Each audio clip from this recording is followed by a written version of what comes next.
Hello student, जय हिंद। तो ये वेक्टर का थर्ड पार्ट है जिसमें हम क्या करेंगे, रेजोल्यूशन ऑफ वेक्टर और स्केलर प्रोडक्ट के बारे में पढ़ेंगे। तो स्टार्ट करते हैं रेजोल्यूशन ऑफ वेक्टर। तो पहले रेजोल्यूशन ऑफ वेक्टर समझते हैं क्या होता है कि अगर कोई एक वेक्टर, ठीक है, सिंपली हम एक वेक्टर लेते हैं और एक्स वाई एक्सिस, अभी हम टू डायमेंशन में रहे, अगर वो एक्स वाई एक्सिस से कोई एंगल बना रहा है तो बाबू वो अब क्या होगा, डबल कंपोनेंट देगा, एक वर्टिकल कंपोनेंट देगा और सेकेंड हॉरिजॉन्टल कंपोनेंट देगा। ठीक है, तो पहले क्या करते हैं, समझते हैं इसको।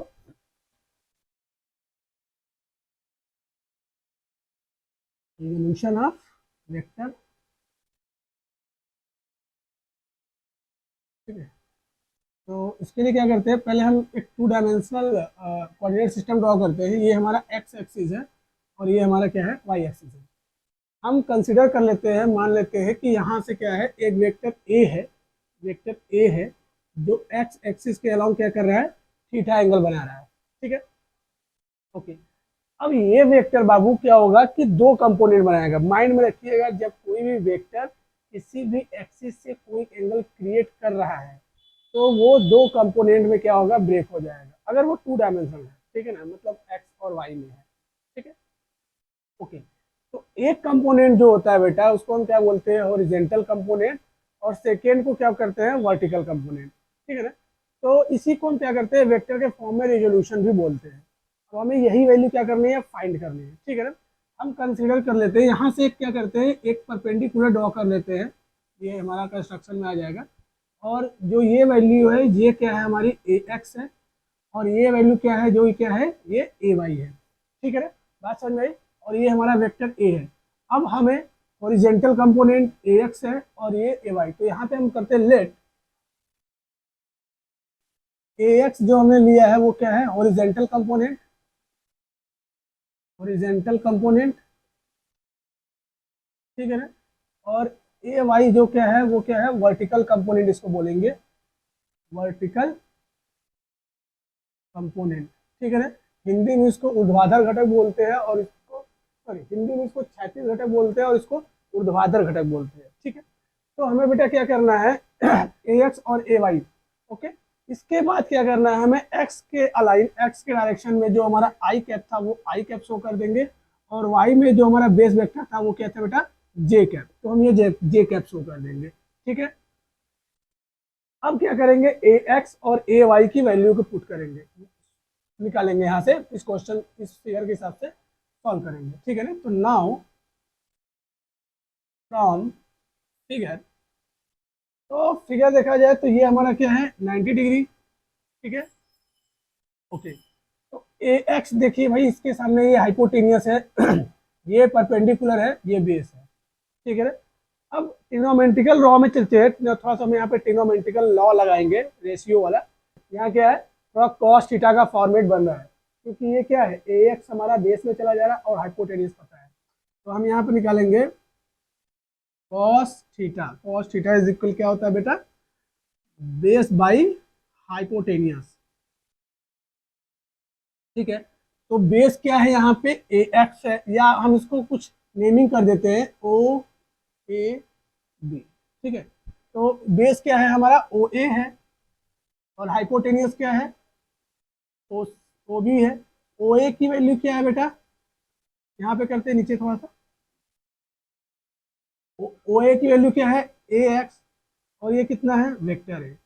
अगर यहाँ से हम सॉल्व करें बाबू, तो ए एक्स इज इक्वल क्या हो जाएगा, वेक्टर ए कॉस थीटा।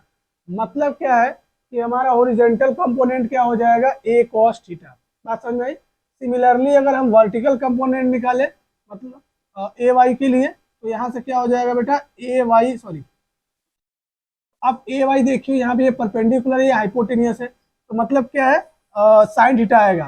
ठीक है ना, तो यहाँ से हम अगर साइन थीटा इज इक्वल निकाले, तो परपेंडिकुलर बाई हाइपोटेनियस, तो परपेंडिकुलर क्या है, ए वाई है, और हाइपोटेनियस कितना है, ए है। ठीक है ना, तो यहाँ से अगर हम सॉल्व करें, तो यहाँ से क्या हो जाएगा, A Y is equal vector A sine theta. ठीक है ना, अब हमने क्या किया है, ए एक्स की वैल्यू भी निकाल ली और ए वाई की वैल्यू निकाल ली। ठीक है ना, अब हमें वेक्टर को उसके रिजोल्यूशन के फॉर्म में लिखना है। ठीक है, तो यहाँ पे मैंने बताया था कि जो वेक्टर ए है वो दो फॉर्म में क्या है, ब्रेक हुआ है, एक वर्टिकल है और दूसरा हॉरिजॉन्टल कंपोनेंट है, ठीक है। तो यहाँ पे जब इस तरीके से वेक्टर सॉल्व कर लेंगे तो लिखेंगे कैसे, यहाँ पे लिखेंगे the resolution of vector, then resolution of vector A is equal A X I cap plus A Y J cap, ठीक है ना। या सिंपली अगर हम यहाँ पे करें तो वेक्टर ए इज इक्वल क्या हो जाएगा, vector A sorry A x की वैल्यू कितनी आती, cos theta, cos theta I cap plus vector A sine theta J cap, ठीक है ना। बच्चों ये क्या है, हमारा टू डायमेंशनल में किसी एक वेक्टर का क्या है, रिजोल्यूशन का फॉर्म है, ठीक है ना।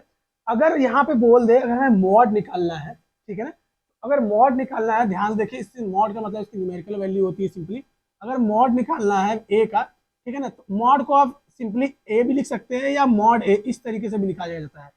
इसका जो फार्मूला होता है, एक्स कंपोनेंट जो है, एक्स कंपोनेंट का स्क्वायर होता है प्लस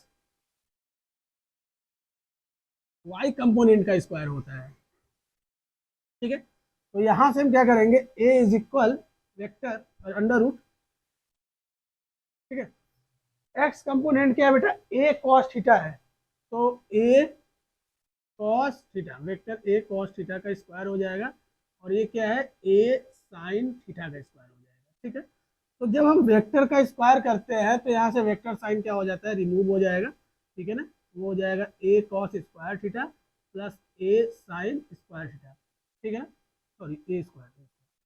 आप देखिए कि यहाँ से क्या हो जाएगा, अगर हम कॉस ए स्क्वायर कॉमन ले लेंगे, बाहर आ जाएगा A, cos square plus sine square theta हो जाएगा, और बेटा cos square plus sine square theta की वैल्यू क्या होती है, 1 होती है, और ए फिर से बाहर आ जाएगा ए। इसका मतलब क्या है कि हमें सेम चीज मिल रहा है, ठीक है। आप जो ये फार्मूला लगा रहे हो कंपोनेंट निकालने के लिए, मॉड निकालने के लिए, ये फार्मूला क्या है, सही है, ठीक है। तो मॉड इस तरीके से निकाला जाता है बेटा। अभी ये हम 2 डायमेंशन लेके चल रहे बाबू प्लेन में, इसके बाद हम 3 डायमेंशन में पढ़ेंगे स्पेस में, बात समझ में आई। तो आप ये माइंड में रखिएगा कि किसी भी वेक्टर का हम मॉड इस तरीके से निकाल सकते हैं। आप दोनों तरीके से इसको शो कर सकते हैं, इस तरीके से मॉड लगा भी सकते हैं, या सिंपली इस तरीके से भी लिखा है आपकी बुक में, तो उसका मतलब समझिएगा कि ये मॉड है, न्यूमेरिकल वैल्यू है, ठीक है, ओके। अगला जो है हम resolution of vector in 3 dimensional या स्पेस में पढ़ेंगे, ठीक है। तो बेटा 3 डायमेंशन पढ़ने के लिए क्या करना है, हमें पहले एक 3 डायमेंशनल कोऑर्डिनेट सिस्टम क्या करना है, ड्रॉ करना है। तो आइए पहले हम 3 डायमेंशनल कोऑर्डिनेट सिस्टम ड्रॉ करते हैं, थोड़ा बड़ा करेंगे, ठीक है।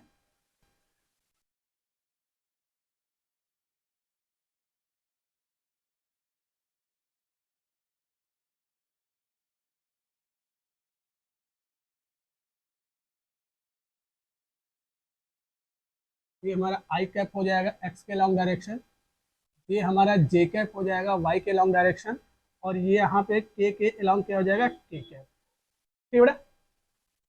यहाँ पे आपको दिमाग में रखना, माइंड में रखना है कि हम 2 डायमेंशन जब पढ़ रहे थे तो ये एंगल सेम था, थीटा, हॉरिजॉन्टल और वर्टिकल दोनों के लिए। बट बेटा यहाँ पे क्या होगा, एक्स एक्सिस से ये अलग एंगल बनाएगा, वाई एक्सिस से अलग बनाएगा, और यहाँ से जो जेड एक्सिस है उससे अलग बनाएगा, ठीक है। तो हम यहाँ पे क्या लेते हैं, एक वेक्टर ए है हमारा, यहाँ पे एक वेक्टर ए है, ठीक है, जो एक्स एक्सिस से क्या कर रहा है बेटा, अल्फा एंगल बना रहा है, वाई एक्सिस से बीटा एंगल बना रहा है, ठीक है ना, और यहाँ से क्या होगा, गामा एंगल बनाएगा। थोड़ा हम इसको बाद में ड्रॉ करते हैं, ठीक है। यहाँ से क्या करते हैं, एक परपेंडिकुलर जैसे हमने उसमें ड्रॉ किया था, उसमें ड्रॉ किया था यहाँ से इस तरीके से, कि हम यहाँ क्या करेंगे, हमें ये पहले कंपोनेंट निकालना है, तो हम कंसीडर कर लेंगे जो एक्स का कंपोनेंट है वो ए एक्स है। हमें क्या करना है, इन तीनों का क्या करना है, हमें अलग अलग कंपोनेंट निकालना है बाबू। तो बाबू हम एक्स एक्सिस का कंपोनेंट ए एक्स कंसिडर कर लेते हैं, वाई के लॉन्ग ए वाई और जेड के लॉन्ग ए जेड, ठीक है ना। तो हम यहाँ पे लिख लेंगे कि भाई लेट द कंपोनेंट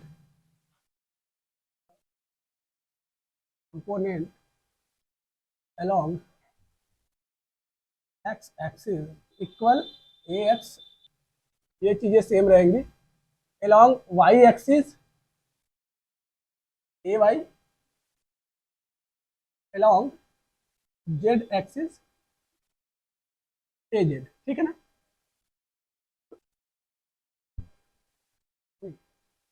तो ये क्या है हमारा एक्स के एक्सिस के अलावा हमने ए एक्स माना है, मतलब ये जो है ये हमारा क्या हो जाएगा ए एक्स हो जाएगा। और यहाँ से अगर हम एक परपेंडिकुलर यहाँ पे ड्रॉ कर देते हैं इस तरीके से, तो ये जो हमारा कंपोनेंट है ये हमारा क्या हो जाएगा ए वाई हो जाएगा। ये हमारा ओरिजिन है ओ, नेमिंग कर देते हैं ए बी एंड सी, ठीक है। यहाँ पे ये पॉइंट सी है हमारा, ठीक है। तो हमें क्या करना है, एक्स एक्सिस के अलाउ कंपोनेंट फाइंड करने के लिए हम ट्रेंगल ओ ए बी में सॉल्व करेंगे, ठीक है ना। तो अगर हम एक्स की बात करें, हम यहाँ पे मैं लिख दे रहा हूँ, यहाँ पे एक्स की बात करें तो हम क्या लेंगे, in triangle O A B. तो हमें एक्स कंपोनेंट निकालने के लिए हम चलेंगे ट्रेंगल ओ ए बी में। ओ ए बी में क्या निकालेंगे, देखिए ये हमने जो ड्रॉ किया है तो ये 90 डिग्री है, ठीक है। हमारे पास ये ए एक्स है और ये जो है ये हमारा वेक्टर है जो वेक्टर ए है, मतलब अपने को हाइपोटेनियस और बेस पता है, इसका मतलब क्या लगेगा कॉस थीटा, ठीक है ना। कॉस थीटा की जगह क्या है यहाँ पे alpha, cos alpha is equal क्या हो जाएगा O A divisible by O B, ठीक है। तो यहाँ से क्या हो जाएगा cos alpha is equal O A की वैल्यू रख देते हैं A X and vector A, this becomes A X is equal vector A cos alpha, ठीक है। तो हमें ये निकलेगा भाई cos alpha is equal A X by vector A, या ये, ठीक है ना। ये एक हो गया, मतलब एक्स एक्सिस के अलाउंग का कंपोनेंट हो गया। अब हम वाई एक्सिस के अलाउंग का कंपोनेंट निकालेंगे, ठीक है ना। ठीक, अब हम वाई एक्सिस के अलाउंग चलते हैं। वाई एक्सिस के अलाउंग इन ट्रेंगल हम किसमें लेंगे ओ बी सी में, in triangle O B C, ठीक है। इसमें हम सॉल्व करेंगे। तो हमने क्या इसको कंसीडर किया था, ये एंगल हमारा क्या है बीटा है, ये एंगल क्या है हमारा बीटा है, ठीक है ना। और यहाँ से ये क्या है 90 डिग्री बना रहा है। तो बाबू सीधी सी बात है, और ये अपने को ए वाई है, हमें ये ए वाई फाइंड करना है, ठीक है। तो ये हमारा क्या हो जाएगा perpendicular base by hypotenuse, simple, फिर से कॉस बीटा लगेगा। तो ये फिर से क्या लगेगा cos beta, cos beta is equal क्या हो जाएगा ओ सी डिविजिबल बाई ओ बी, ठीक है ना। तो यहाँ से फिर लिखेंगे हम कॉस बीटा, ओ सी की वैल्यू कितनी है अपनी ओ सी ए वाई, और ये क्या है वेक्टर ए। तो ये यहाँ से हो जाएगा A Y is equal vector A cos beta, ठीक है। तो ये हमें एक्स कंपोनेंट निकल गया और वाई कंपोनेंट निकल गया, ठीक है ना बाबू। अब जेड कंपोनेंट निकालने के लिए क्या करेंगे, यहाँ से हम कंसीडर करेंगे कि किसी टाइम हमने जो ये वेक्टर ए है हमने इसको यहाँ से इस तरीके से मूव कर दिया, ध्यान रहे हमने इसको यहाँ से इस तरीके से मूव कर दिया, ठीक है। और ये इसको थोड़ा सा नीचे इस तरीके से लेते जाएंगे, ठीक है ना। ये हमारा वेक्टर ए ही है, और यहाँ से हम इस एक्सिस से परपेंडिकुलर क्या करेंगे अलाइन करेंगे। ये एक्सिस हमारा गामा बन रहा है, और ये जो कंपोनेंट है ये क्या है ए जेड है, और ये हमारा वेक्टर ए ही है, क्योंकि हमने वेक्टर ए को क्या किया है अब एक्स और वाई एक्सिस से जेड प्लेन में मूव कर दिया है, ठीक है। तो अब हम जेड कंपोनेंट निकालेंगे बेटा, ध्यान से समझिएगा, ये कॉन्सेप्ट ध्यान समझिएगा, ठीक है। ये कॉन्सेप्ट आप समझ गए तो ये चीज़ें इजी हो जाएंगी कि हमने क्या किया है अब यहाँ से जो वेक्टर ए है बाबू उसको हम क्या किए इधर मूव कर दिए हैं, ठीक है ना। तो जब बेटा यहाँ से हम वेक्टर ए को इस तरीके से मूव कर देंगे, है ना, तो अब ये यहाँ पे आ जाएगा, ठीक है। तो जैसे हम इन दोनों में कर रहे थे कि यहाँ से एक लाइन यहाँ पे क्या करते थे परपेंडिकुलर ड्रॉ करते थे एक्सिस पे, तो सिमिलरली हम क्या करेंगे यहाँ पे मैंने एक यहाँ पे ये लाइन ड्रॉ की है परपेंडिकुलर ऑन द एक्सिस, ठीक है ना। ये कंपोनेंट हम कंसीडर कर लेंगे कि ए जेड है, क्योंकि जेड का यही है, तो हमें ये फाइंड करना है बेटा। और ये एंगल क्या बना रहा है गामा बना रहा है, तो हम ये गामा कर लेंगे और इसका नेमिंग कर देंगे वेक्टर ए। तो अब हमें क्या करना है सिंपल इस छोटे से ट्रेंगल में लगाना है, ये ओ है बी सी हो गया है, हम इसको नेमिंग कर देते हैं, ये डी है और ये ई है, ठीक है ना। अब यहाँ से आएंगे लिखेंगे for Z component,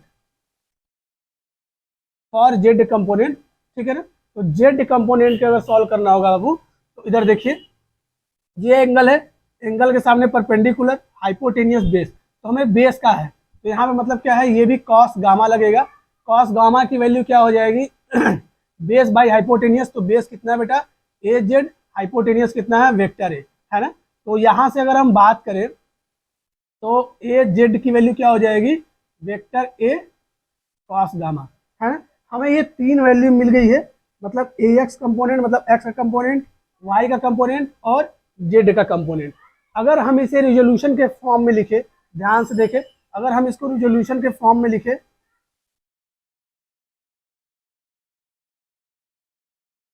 in the form of component और रिजोल्यूशन, तो यहां से क्या हो जाएगा, वेक्टर ए इज इक्वल क्या हो जाएगा, A X I cap A Y J cap plus A Z K cap, ठीक है ना। तो ये है थ्री डायमेंशनल में, मतलब एक स्पेस में रिजोल्यूशन ऑफ वेक्टर। तो बाबू हमने यहाँ पे क्या किया था कि रिजोल्यूशन ऑफ थ्री वेक्टर हमने फाइंड कर लिया था, उसका आपने रिजल्ट देख लिया, मैंने बताया था। एक बात नोटिस कीजिएगा इसमें कि हमने जो कॉस अल्फा, कॉस बीटा और कॉस गामा की वैल्यू थ्री डायमेंशनल स्पेस में निकाली है, तो बाबू इसको डायरेक्शन कोसाइन भी बोलते हैं। मतलब क्या करता है, ये किसी भी एक वेक्टर को क्या करता है, डायरेक्शन बताता है in the form of cosine. Cosine समझ लीजिए कॉस के फॉर्म में। तो माइंड में रखिएगा कि ये cos alpha, cos beta and cos gamma जो था, ये वैल्यू ए जेड बाई ए, ठीक है ना, वेक्टर ए, इन तीनों को हम क्या बोलते हैं, डायरेक्शन कोसाइन, ठीक है ना। माइंड में रखिए, इन तीनों को हम क्या बोलते हैं, डायरेक्शन कोसाइन। और इनका एक रिलेशन होता है, तो ये रिलेशन आप माइंड में रखिएगा, cos square alpha plus cos square beta plus cos square gamma is equal 1, ठीक है ना।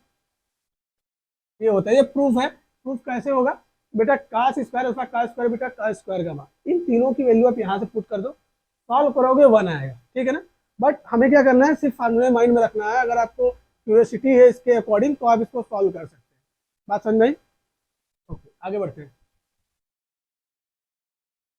नेक्स्ट देखते हैं प्रॉपर्टी ऑफ वेक्टर क्वांटिटी, ठीक है ना। तो ये बहुत ही इंपॉर्टेंट है, ये पूछता भी है आपसे, कहीं भी क्वेश्चन में कोई पूछ भी सकता है। अगर आप इनिशियल स्टार्टिंग तैयारी कर रहे हो वेक्टर का, तो ये एक थोड़ी सी ट्रिक है क्लास 11th वालों के लिए, कि अगर किसी भी वेक्टर क्वांटिटी का स्केलर क्वांटिटी में से प्रोडक्ट हो जाए या किसी नंबर से प्रोडक्ट हो जाए, तो उसका रिजल्ट क्या होता है, डिवाइड हो जाए तो उसका रिजल्ट क्या होता है। तो माइंड में रखिए कि अगर कोई भी स्केलर क्वांटिटी है या कोई नंबर है, न्यूमेरिकल वैल्यू 1 2 3 4, अगर उसका किसी भी वेक्टर क्वांटिटी से प्रोडक्ट हो, डिवाइड हो, तो हमें जो रिजल्ट मिलता है वो भी वेक्टर क्वांटिटी ही मिलती है, ठीक है ना। तो माइंड में ये बात रखिए, मैं यहाँ पे लिख भी दे रहा हूँ कि if a scalar quantity a scalar quantity or any number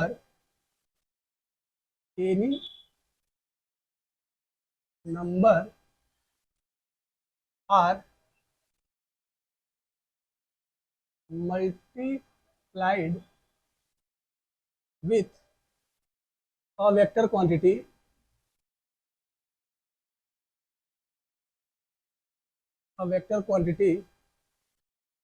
the result is a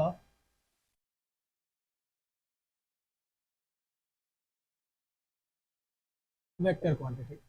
किसी भी वेक्टर क्वांटिटी में हम किसी स्केलर क्वांटिटी का या किसी न्यूमेरिकल नंबर का प्रोडक्ट करते हैं या डिवाइड करते हैं, मैंने यहाँ पे सिर्फ मल्टीप्लाइड लिख दिया है, मल्टीप्लाइड, और यहाँ पे लिख लीजिएगा मल्टीप्लाइड और डिवाइड,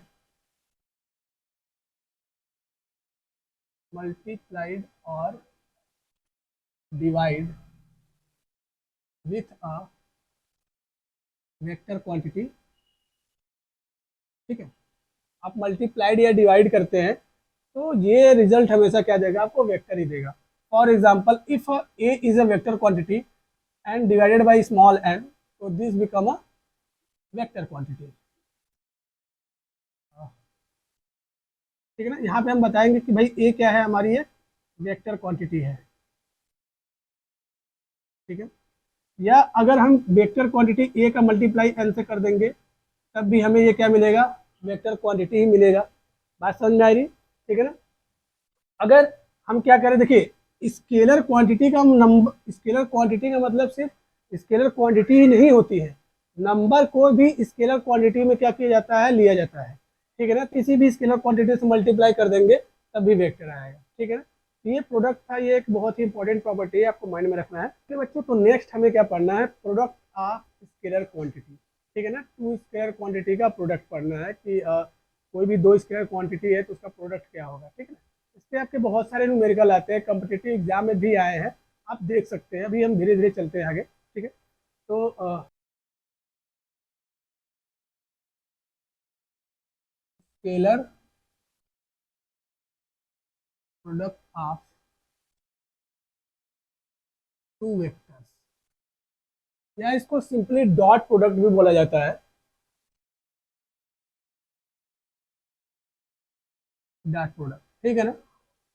तो ध्यान समझेंगे, टू वेक्टर्स लेने हैं तो हम पहले कंसीडर कर लेते हैं या लेट कर लेंगे कि let the vectors are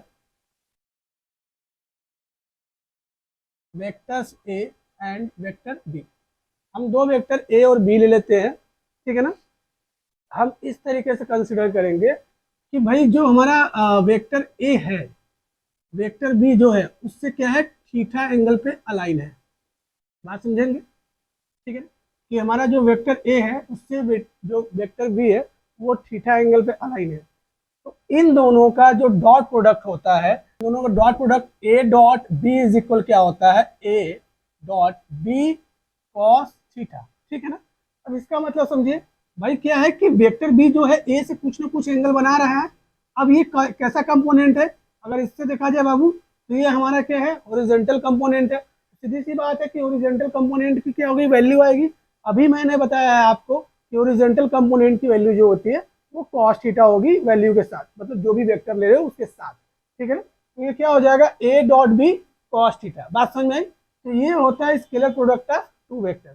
simply हम इसको बोल सकते हैं कि scalar product of two vector is the product of magnitude of A and product of magnitude of A and B with cosine.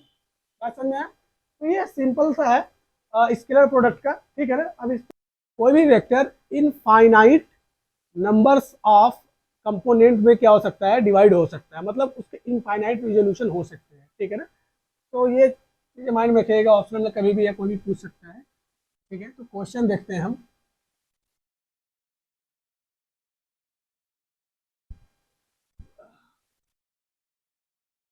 तो पहले हम रिजोल्यूशन ऑफ वेक्टर से देख लेते हैं कि क्वेश्चन हमारा है कि if A equal 3i cap 4 j cap then find the magnitude magnitude of A, ठीक है ना। बात समझ में आया। तो हमें क्या बोला है कि अगर A vector A is equal 3i cap, एक हमने क्वेश्चन लिया 3i कैप 4j कैप है, तब हमें क्या करना है, इसका मैग्नीट्यूड फाइंड करना है। तो बाबू सिंपली क्या करना है, तुम्हें मैंने बताया था कि भाई जो एक्स का कंपोनेंट होगा, एक्स का कंपोनेंट का जो कोफिशिएंट है, मतलब उसके साथ जो प्रोडक्ट में है, ठीक है, तो इसके साथ प्रोडक्ट में क्या है 3 आई, क्योंकि आई क्या है, एक्स को रिप्रेजेंट कर रहा है, एक्स का डायरेक्शन है, और इसके साथ जो प्रोडक्ट में है वो 3 है। तो हम क्या करेंगे बेटा, इस थ्री का क्या था, स्क्वायर था, मतलब एक्स कंपोनेंट का स्क्वायर था। पहले मैं ये लिख देता हूँ कि एक्स, पूरा नहीं लिखूंगा, एक्स कंपोनेंट का स्क्वायर प्लस यहाँ पे क्या था, वाई कंपोनेंट का स्क्वायर, ठीक है ना। तो हम क्या कर देंगे, जो x का कोफिशिएंट है बाबू, x के साथ जो उसको कोफिशिएंट के फॉर्म में वो क्या है, 3 का स्क्वायर है, प्लस y के साथ जो y कंपोनेंट में देखो, तो y कंपोनेंट में y का कोफिशिएंट क्या है, 4 है, तो ये हम क्या कर देंगे 4 का स्क्वायर। तो ये क्या हो जाएगा, 3 3 जा 9, 4 4 जा 16, अंडर रूट कितना हो जाएगा 25, है ना, मतलब क्या आ जाएगा 5, ठीक है। तो इस तरीके से हम मैग्नीट्यूड निकालेंगे, ठीक है ना बेटा। इसी तरीके से हम एक 3 डायमेंशनल का ले लेते हैं और फिर आगे बढ़ते हैं। तो अगर हम कंसिडर कर ले कि भाई वेक्टर ए इज इक्वल क्या है, 3i कैप है, 2j कैप है, और फिर 3j या 4k कैप है, ठीक है। और बोल दिया कि भाई अपने को क्या करना है, मैग्नीट्यूड फाइंड करना है। तो मैग्नीट्यूड निकालने के लिए क्या है, फाइंड, तो मैग्नीट्यूड निकालने के लिए क्या बताया था कि एक्स कंपोनेंट का जो भी कोफिशिएंट होगा, उसका स्क्वायर प्लस वाई के कोफिशिएंट का स्क्वायर प्लस जे के कोफिशिएंट का स्क्वायर, ठीक है ना। तो ये हो जाएगा 3 3 जा 9, 2 2 जा 4 प्लस 16 अंडर रूट 29, ठीक है ना। यहाँ पे हम यूनिट लिखेंगे, ठीक है ना, सब में यूनिट लिखेंगे। तो ये है हमारा आंसर, ठीक है ना। इस क्वेश्चन फ्रेम कर देता हूँ मैं। भाई एक वेक्टर है जो एक्स एक्सिस से कुछ एंगल बना रहा है, मान लो 60 डिग्री एंगल बना रहा है, जो कि तुम्हारा क्या दिया हुआ है, हॉरिजॉन्टल कंपोनेंट। अपने को क्या करना है, वर्टिकल कंपोनेंट फाइंड करना है, ठीक है। तो माइंड में रखेंगे यहाँ पे। यहाँ पे हमने क्या किया है, वेक्टर ए ले लिया है, जिसका वेक्टर ए क्या है, ये हम एफ इज इक्वल ले लिया है 3 न्यूटन, जो एक्स एक्सिस से क्या कर रहा है, 60 डिग्री का एंगल बना रहा है। यहाँ से देखेंगे एक्स एक्सिस से जो क्या कर रहा है, 60 डिग्री का एंगल बना रहा है, ठीक है ना। हमें क्या करना है, इसका वर्टिकल कंपोनेंट फाइंड करना है। तो यहाँ पे क्वेश्चन समझ में आ गया ना आपको, तो मैं पूरा नहीं लिखूंगा, सिर्फ लिखूंगा फाइंड द वर्टिकल कंपोनेंट, ठीक। ये हमारा क्वेश्चन है। सोल्यूशन में आ जाता है बेटा। सोल्यूशन का मतलब क्या, वर्टिकल कंपोनेंट का मतलब क्या है कि यहाँ से हम एक परपेंडिकुलर ड्रॉ कर देंगे, ये 90 डिग्री, हमें ये फाइंड करना है, वर्टिकल ये होता है ए वाई वाला, ठीक है ना। तो अगर हम यहाँ से लगाओ, सॉल्व करो, और ये वैल्यू 3 न्यूटन दी हुई है, ठीक है ना। तो वर्टिकल कंपोनेंट क्या था बेटा, साइन थीटा, माइंड में रखो। साइन थीटा इज इक्वल क्या था, ए वाई डिविजिबल बाई हाइपोटेनियस, और हाइपोटेनियस की वैल्यू कितना है, 3 न्यूटन, ठीक है ना। थीटा की वैल्यू कितनी है, 60, तो sine 60 is equal A Y 3 newton. This gives A Y is equal 3 newton into sine 60 की वैल्यू कितनी होती है, √3/2, है ना। तो ये हो जाएगा 3√3/2 डिविजिबल बाई इतना न्यूटन। ये हो जाएगा हमारा क्या बेटा, वर्टिकल कंपोनेंट, ठीक है। एक क्वेश्चन साउथ डायरेक्शन वाइज भी देता है, तो हम एक क्वेश्चन और देख लेते हैं इस पे कि if a boy moving from x angle, sorry, x axis, moving from x axis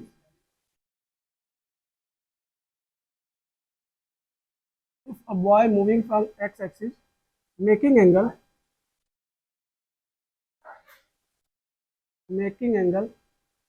30 degree from east, then find their vertical component, ठीक है। तो क्वेश्चन हमने यहाँ पे लिया है कि एक बॉय है, एक्स एक्सिस से 30 डिग्री पे मूव कर रहा है टुवर्ड्स द ईस्ट। हमें क्या करना है, इसका वर्टिकल कंपोनेंट फाइंड करना है, ठीक है। तो पहले इसके लिए हमें क्या होना चाहिए, नॉलेज होना चाहिए डायरेक्शन की। तो थोड़ा सा देखते हैं क्वेश्चन किस तरीके से सॉल्व करेंगे। तो वो डायरेक्शन याद रखना, NESW, ठीक है ना। ये हमारा नॉर्थ होता है, ये ईस्ट होता है, ये साउथ होता है, और ये वेस्ट होता है। क्वेश्चन क्या बोला है, बॉय मूव कर रहा है ईस्ट, ईस्ट से 30 डिग्री पे, मतलब यहाँ से 30 डिग्री पे। तो ईस्ट जो है हमारा एक्स एक्सिस के अलॉन्ग है, तो इसका जो क्या होगा, डायरेक्शन क्या होगा, वो आई होगा। और हमें क्या करना है, ये वर्टिकल कंपोनेंट के बारे में पूछा है, मतलब जे के अलॉन्ग, वाई के अलॉन्ग पूछा है, मतलब ये जे कंपोनेंट होगा, ठीक है ना। सेम चीज करना है, हमें क्या करना है, यहाँ से परपेंडिकुलर क्या करना है, ड्रॉ कर देना है, ठीक है। यहाँ से परपेंडिकुलर ड्रॉ कर देना है, ठीक। अब यहाँ पे क्या करना है, हमें ए, हम इसको कंसिडर कर लेते हैं ए वाई, और ये जो है हमारा ए एक्स, ठीक है। तो हमें वर्टिकल कंपोनेंट पूछा है, तो फ्रॉम द फिगर,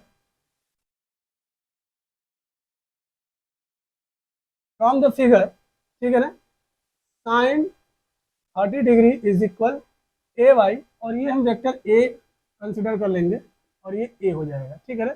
तो ए वाई इज इक्वल क्या हो जाएगा, ए इंटू 1/2, ये हो जाएगा वेक्टर a/2, ठीक है। तो अगर आपको डायरेक्शन में भी पूछ रहा है, तो आप इस तरीके से सॉल्व कर सकते हैं, कोई प्रॉब्लम नहीं है, ठीक है। कुछ क्वेश्चन हम स्केलर प्रोडक्ट पे लेते हैं, इससे रिलेटेड रिजोल्यूशन रिलेटेड जितने भी क्वेश्चन होंगे आप सॉल्व करिएगा। अगर नहीं आएगा तो कमेंट बॉक्स में ड्रॉप कर दीजिएगा, ठीक है।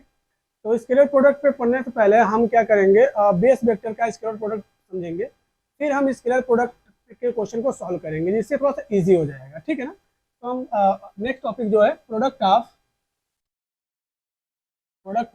बेस वेक्टर, ठीक है। तो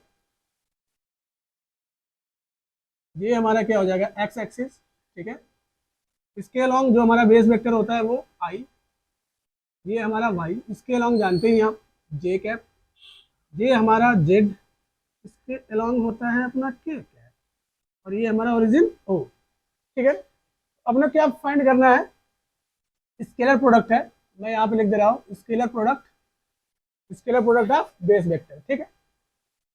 ओके, तो अपने क्या करना है, आई डॉट आई निकालना है, ठीक है ना, जे डॉट जे निकालना है, के डॉट के निकालना है, या आप ये भी निकाल सकते हो I dot J, J dot I, ठीक है ना, सॉरी जे डॉट के एंड के डॉट आई, ठीक है। तो पहले हम यहाँ पे आते हैं, माइंड में रखेंगे कि अगर हम आई का मॉड ले रहे हैं, ध्यान समझे, अगर हम आई का मॉड कितना होता है 1, क्योंकि यूनिट वेक्टर में आपने बताया था कि इनकी जो वैल्यू होती है वो 1 होती है, यूनिट वेक्टर ही होते हैं, बेस वेक्टर का जो वैल्यू होता है वो 1 होता है, ठीक है ना।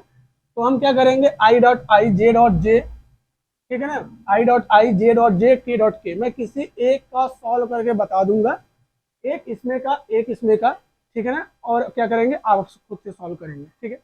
बाबू पहला हम लेते हैं फर्स्ट आई डॉट आई, ठीक है फर्स्ट, तो आई डॉट आई, अभी हमने इसके लिए प्रोडक्ट पढ़ा है, ए डॉट बी का क्या होता है, ए बी कॉस थीटा, ठीक है ना। तो क्या करते हैं, आई डॉट आई का मतलब क्या है कि सेम डायरेक्शन में कोई वेक्टर इस तरीके से मूव कर रहा है, ठीक है ना, तभी तो आई डॉट आई है। इसका मतलब क्या है कि इन दोनों के बीच का जो एंगल है वो कितना बन रहा है बाबू, 0 डिग्री, ठीक है। तो जो प्रोडक्ट होगा इसका क्या हो जाएगा, मॉड आई कॉस थीटा, ठीक है ना, इसकी वैल्यू 1, इसकी वैल्यू 1, कॉस 0, एंगल कितना बन रहा है 0, क्योंकि पैरेलल तो कोई एंगल बनेगा नहीं, तो हम क्या करेंगे 0 कंसीडर करके चलेंगे। तो ये भी क्या हो जाएगा 1 इंटू 1 इंटू 1, दिस गिव्स 1। इसी तरीके से आप जे डॉट जे का निकालोगे, के डॉट के का निकालोगे, इन सब की वैल्यू 1 आएगी, ठीक है। अगर हम आई डॉट जे निकालते हैं, ध्यान से देखते हैं हम यहाँ पे आई कैप डॉट जे कैप निकालते हैं, तो ये क्या हो जाएगा, मॉड आई मॉड जे, एंगल कितना बन रहा है बेटा, आई और जे के बीच में एंगल कितना बन रहा है 90 डिग्री, ध्यान से देखते हैं। तो यहाँ पे क्या हो जाएगा कॉस थीटा, इसकी वैल्यू 1 इंटू 1, कॉस 90 की वैल्यू 0 इक्वल 0, मतलब कि कोई भी बेस वेक्टर, कोई भी दो बेस वेक्टर एक दूसरे से 90 डिग्री पे है, तो उसकी वैल्यू क्या होगी 0 होगी, तो ये भी 0 हो जाएगा, ये दोनों 0, ये दोनों 0, मतलब ओवरऑल इन सब की जो वैल्यू होगी वो 0 होगी, बात समझ में आई, ठीक है ना। अब क्या करते हैं, इस पर हम न्यूमेरिकल क्वेश्चन सॉल्व करते हैं, ठीक है। तो क्वेश्चन देखते हैं क्या, कि वेक्टर ए इज इक्वल दिया है 3i cap 2j cap minus 2k cap, and vector B is equal दिया है 2i cap 4j cap minus 3k cap, बोला है कि find vector A dot vector B, ठीक है ना। आपको क्या करना है, ये दो वेक्टर दिया हुआ है कंपोनेंट के फॉर्म में, इन दोनों का हमें क्या करना है, स्केलर प्रोडक्ट या डॉट प्रोडक्ट निकालना है, ठीक है ना। तो सिंपली चलिए सॉल्व करते हैं। तो क्या करना है अपने को, सिंपली लिखना ए डॉट बी, ए की वैल्यू लिख देंगे कितना है 3i cap 2j cap minus 2i cap 4j cap, ठीक है। ध्यान समझेंगे, अगर इस तरीके क्वेश्चन दिया हुआ तो हम डायरेक्ट ए डॉट बी इस तरीके से निकालेंगे। अगर इसी क्वेश्चन में अगर थीटा इंक्लूड कर देता है ना, कि भाई इसका ये वैल्यू है, तब हम क्या करते हैं कि इन दोनों का मॉड निकालते, ए डॉट बी निकालते और थीटा रखते, है ना, कोई एक वैल्यू हमें निकालनी पड़ती, तब सॉल्व करते। लेकिन मैक्सिमम क्या करता है कि आपको सेम क्वेश्चन दे देता है, अगर कंपोनेंट, ध्यान समझिए, अगर क्वेश्चन कंपोनेंट के फॉर्म में दिया है और ए डॉट बी पूछा है, तो आपको सिंपली इस तरीके से मेथड करना है। अब इसका प्रोडक्ट कैसे करेंगे समझिए बाबू, आई का आई के साथ कर देंगे, जे का जे के साथ कर देंगे, के का के साथ कर देंगे, समझ में आया ना। किसी दूसरे से टच नहीं कराना है बेटा, वरना शॉर्ट सर्किट हो जाएगा। वायर को सही वायर में टच कराना है, समझ में आ गया। तो आई का प्रोडक्ट जो होगा वो आई के साथ, और मेरे लाल जे का जे के साथ, और के का के के साथ, समझे बेटा ना, ठीक है। तो क्या हो जाएगा, आई का आई में करोगे तो 1 होगा, सिंपल सी बात, अभी हमने सॉल्व किया है तुम्हारे सामने, तुम ही सॉल्व किए हो, ठीक है ना, दो दो नीचे का सॉल्व किए हो। तो ये क्या हो जाएगा, 3 × 2। हाँ ये समझिएगा कि जो मार्क होंगे वो मार्क वाइज ही आएंगे, कोई चेंजिंग नहीं होगा। तो J.J 1, तो 2 × 4, माइनस माइनस प्लस हो जाएगा बेटा, 2 × 3, तो ये हो जाएगा 6 8 6, ठीक है ना, ये हो जाएगा 6 8 6। तो ये कितना आ रहा है, पूरा 20 आ रहा है क्या, हाँ ठीक है, A.B क्या आ जाएगा बेटा, 20 यूनिट, ठीक है ना। एक क्वेश्चन हो गया। अगर कंपोनेंट के फॉर्म में देगा तो हम इस तरीके से लगाएंगे, ठीक है ना। अगर 2 डायमेंशनल दे देगा तो लगाएंगे। अगर मान लो, ध्यान समझो, यहाँ पे सिर्फ इतना ही दिया हो, के ना दिया हो, तो क्या करना है, अपने को कंफ्यूज नहीं होना है, के वाला टर्म यहाँ पे 0 ले लेंगे, ठीक है ना। जब सॉल्व करेंगे तो यहाँ पे भी 0 रख दोगे तो के वाला वैनिश हो जाएगा। बात समझ में आया ना, घबराने की बात नहीं है। अगर इस तरीके से क्वेश्चन है तो के वाला टर्म 0 ले लेंगे, ठीक है, ओके, समझदार हो। ठीक, क्वेश्चन करेंगे तो आपको आ जाएगा, बाकी तो आप समझदार है ही, ठीक है। एक दो क्वेश्चन और ले लेते हैं। एक क्वेश्चन ले लेते हैं, वेक्टर ए इज इक्वल, हम कंसिडर कर लेते हैं 2i cap minus 2j cap minus k cap, और vector B is equal I cap plus J cap. बोला, अगर इसमें बोल देगा find angle between A and B, ठीक है,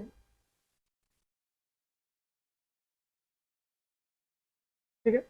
अगर पूछ दे इस तरीके क्वेश्चन दे, कोई भी क्वेश्चन दे सकता है, मैंने ये खुद से फ्रेम किया है, कुछ दिक्कत हो सकती है। तो find angle between A and B, ठीक है ना। तो ए और बी के आप निकालने के लिए क्या करना है हमें, सिंपली पहले तो हमें A dot B is equal क्या होता है बेटा, ए बी कॉस थीटा। पहले हम ये फार्मूला लिख लेंगे कि A dot B is equal क्या होता है, ए बी कॉस थीटा।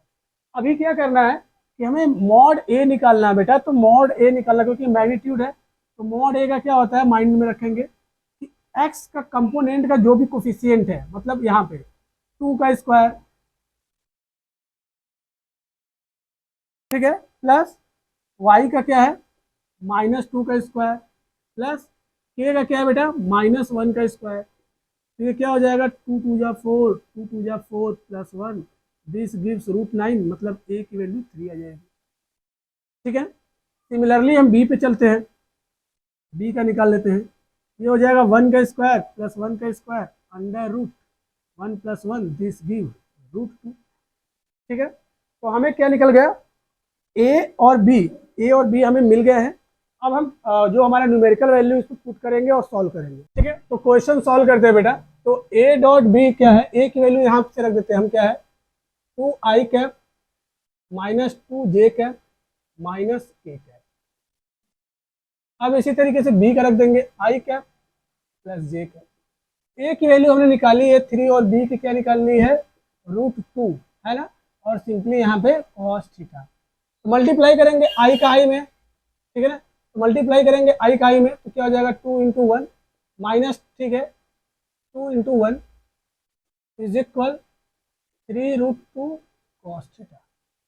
बात समझ में बेटा। तो अब ये क्या हो जाएगा, ये देखो 0 हो जाएगा, तो 0 इज इक्वल 3√2 cos थीटा। तो ये भी क्या हो जाएगा, 0 हो जाएगा, 0 इज इक्वल cos थीटा। और ये 0 किसकी वैल्यू होती है कॉस में, cos 90 डिग्री, है ना। तो थीटा इज इक्वल कितना हो जाएगा बेटा, 90 डिग्री। तो 0 कितनी की वैल्यू होती है, 90 की, तो थीटा की वैल्यू कितनी हो जाएगी, 90 डिग्री, ठीक है ना। तो इस तरीके से क्वेश्चन आपको आ सकते हैं, और आते भी है। तो आपके पास जो भी बुक होगी उससे वेक्टर क्वेश्चन सॉल्व करिएगा। प्रॉब्लम होगी तो कमेंट बॉक्स में ड्रॉप कर दीजिएगा, मैं क्वेश्चन सॉल्व कर दूंगा। अगला क्वेश्चन देखते हैं।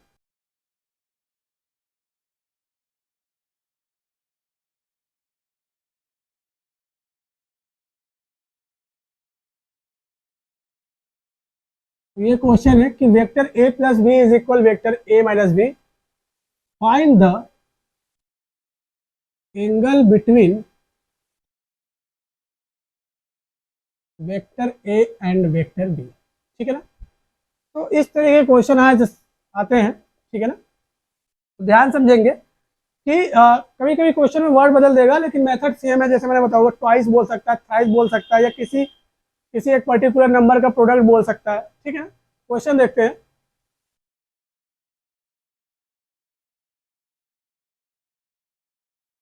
अब क्या करेंगे, इसका सेल्फ स्केलर प्रोडक्ट कर देंगे बोथ साइड, ठीक है ना। तो लिखेंगे क्या, on doing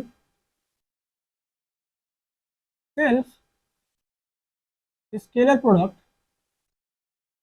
of both side, ठीक है ना। दोनों साइड का हम क्या कर देंगे, सेल्फ स्केलर प्रोडक्ट कर देंगे, ठीक है ना बेटा। तो यहां से क्या हो जाएगा, A plus B, same condition A plus B is equal, यहां से क्या हो जाएगा ए माइनस बी, ये क्या हो जाएगा ए माइनस बी, ठीक है ना। मल्टीप्लाई करेंगे तो ए का जब ए में मल्टीप्लाई होगा तो क्या हो जाएगा ए स्क्वायर, ठीक है ना। A dot B plus B square, फिर क्या हो जाएगा बी डॉट ए, देखो प्रोडक्ट करके, ठीक है। बात समझ में आई? थोड़ा सा आगे पीछे हो गया, कोई दिक्कत नहीं है, ठीक है।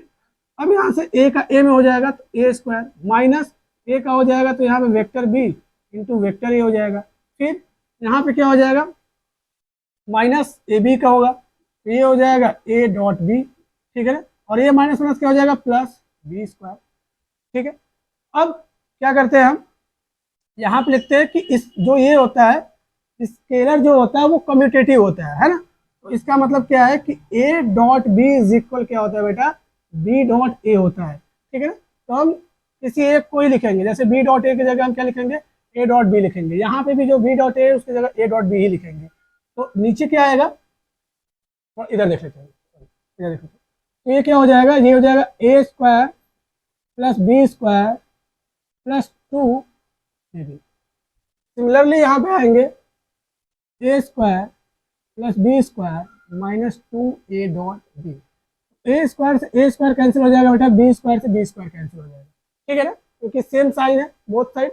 अब इस माइनस वाले को क्या कर देंगे, हम इधर ला देंगे लेफ्ट हैंड साइड, ठीक है। तो ये हो जाएगा 2 ए डॉट बी, इधर उधर माइनस है, इधर आएगा तो क्या हो जाएगा बेटा 2 ए डॉट बी इक्वल क्या हो जाएगा 0, ठीक है ना। तो 2 क्या हो जाएगा 4 ए डॉट बी इक्वल 0। तो 4 A B cos theta is equal 0, 4 नीचे आ जाएगा बेटा, ठीक है, 4 नीचे आ जाएगा, A B cos theta is equal 0, ये पूरा का पूरा, सॉरी हम इस पूरे टर्म को इधर ले आते हैं, ठीक है, राइट हैंड साइड। तो कॉस थीटा इज इक्वल क्या हो जाएगा 0 डिग्री, ठीक है ना। तो cos theta is equal 0 degree हो जाएगा। अब कॉस 90 डिग्री की जो वैल्यू होती है वो 0 होती है, इसका मतलब क्या है कि थीटा की वैल्यू यहाँ पे क्या हो जाएगी 90 डिग्री, तो थीटा की वैल्यू क्या हो जाएगी 90 डिग्री, ठीक है ना। इस तरीके से बहुत सारे क्वेश्चन आपको बुक्स में मिल जाएंगे, ठीक है। नेक्स्ट सेशन में हम इस पर एक तो और भी हाई लेवल क्वेश्चन देखेंगे, ठीक है। तब तक आप क्वेश्चन सॉल्व करिए। वीडियो पसंद आया तो लाइक करें, शेयर करें, कमेंट बॉक्स में जरूर ड्रॉप करें अगर क्वेश्चन आपसे नहीं हुआ।